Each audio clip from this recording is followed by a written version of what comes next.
Hello বন্ধুরা, কেমন আছেন সবাই? আমার নতুন একটি ভিডিওতে আপনাদের স্বাগত।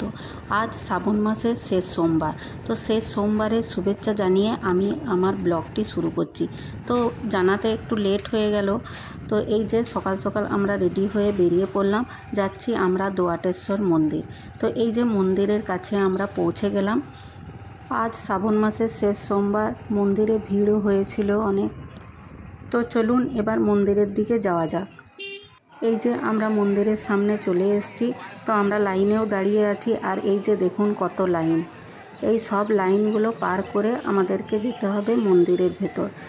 তো আমরা এসে এখানে লাইনে দাঁড়িয়ে আছি। এই যে দেখুন কত ভিড়।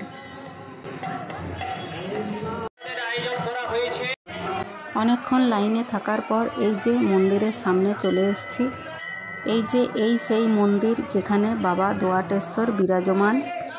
তো ভিতরে তো আর ভিডিও করা যাবে না, তাই এই যে স্ক্রিনে আমি দেখিয়ে দিলাম বাবা দোয়াটেশ্বরকে।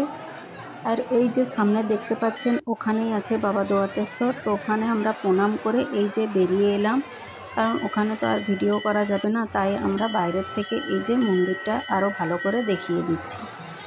এই যে আর এই যে এটা হলো মাতাজির মন্দির। তো এখানেও আমরা প্রণাম সেরে নিয়েছি। আর এই যে ওইদিকে হচ্ছে খিচুড়ি রান্না। তো আজকে মন্দিরে খিচুড়ি খাওয়ানো হবে, তাই জন্য ওইদিকে রান্না হচ্ছে। তো আমাদের সব পুজো কমপ্লিট। এবার আমরা ওখানে পায়েস প্রসাদ খেয়ে এই যে এবার আমরা বেরিয়ে পড়লাম বাড়ি যাওয়ার জন্য। ভিডিওটি এখনকার মতো এই পর্যন্ত। ভালো লাগলে লাইক করবেন। ফিরে আসবো নতুন কোনো ভিডিও নিয়ে। ততক্ষণে আপনারা ভালো থাকবেন, সুস্থ থাকবেন, আর কমেন্টে লিখবেন হর হর মহাদেব।